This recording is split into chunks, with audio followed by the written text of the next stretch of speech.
So starting the test drive in this High Country 2500, it's crazy how I've driven a base model 2500 and just how different this feels. Just having the leather wrap steering wheel, having the screen here, everything just looks so premium. And then of course having the heated cooled seats is nice as well. And with these seats, I've said this, I think I did a Denali Ultimate. It's crazy how, even though this is a heavy duty truck, how much more comfortable the truck is itself just by having the upgraded leather seats here. Now of course the Duramax paired with this Allison transmission, it just drives so great. It's incredible, it really is. And another good thing is that also doubles as making it a pretty good workhorse, but it also can be fun to drive.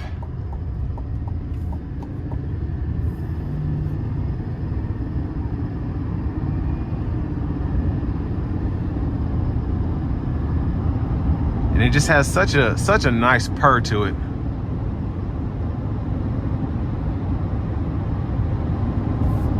I'm gonna put on the adaptive cruise here, and let's see if I can pull out the fuel economy for those that are curious.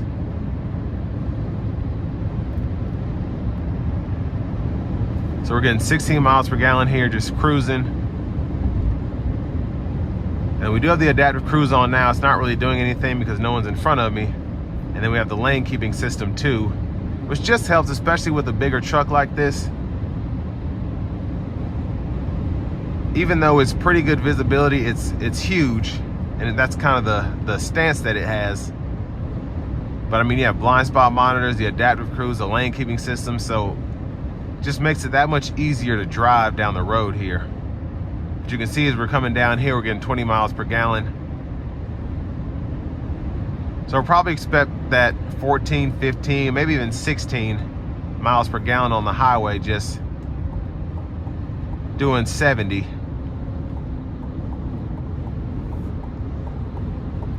But honestly, the ride quality, again, having the more premium seats, I think makes the ride that much more enjoyable. Now, it's still a heavy duty truck, so it's not necessarily smooth, but again, makes it that much more comfortable as opposed to a base model truck that might have vinyl seats or cloth seats.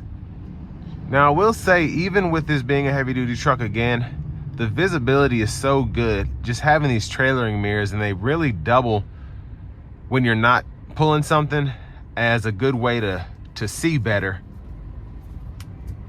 Specifically in those blind spots, or to make sure you're not about to hit something if you're parking really close or something like that. But I'm gonna give it just a little pull here once this truck gets out of the way.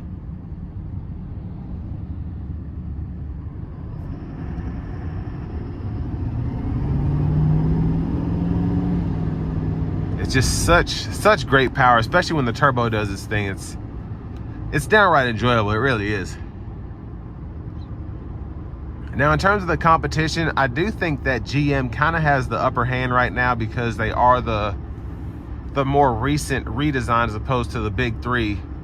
Well, when it comes to the big three, let me put it that way. So Ram hasn't redesigned their 2500 in a minute, and Ford, I think they gave it a slight refresh for 23,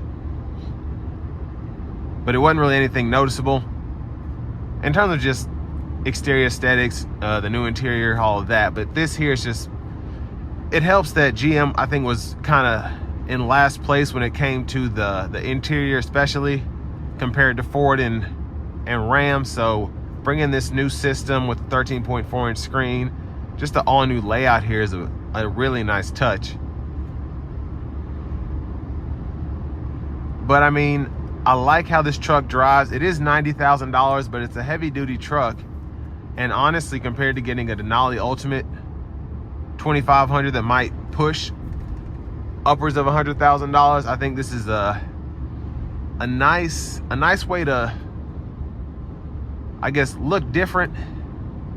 I mean, I think it looks sharper than the Denali Ultimates, this Midnight Edition especially. But then you still have all your capabilities that you would with that truck as well.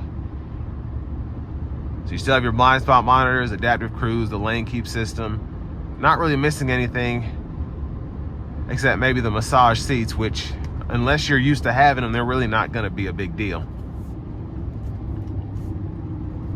But I think a great truck for the money, especially if you're going to be using it for work. And this will bring me to the end of my review of this 2024 2500 HD High Country.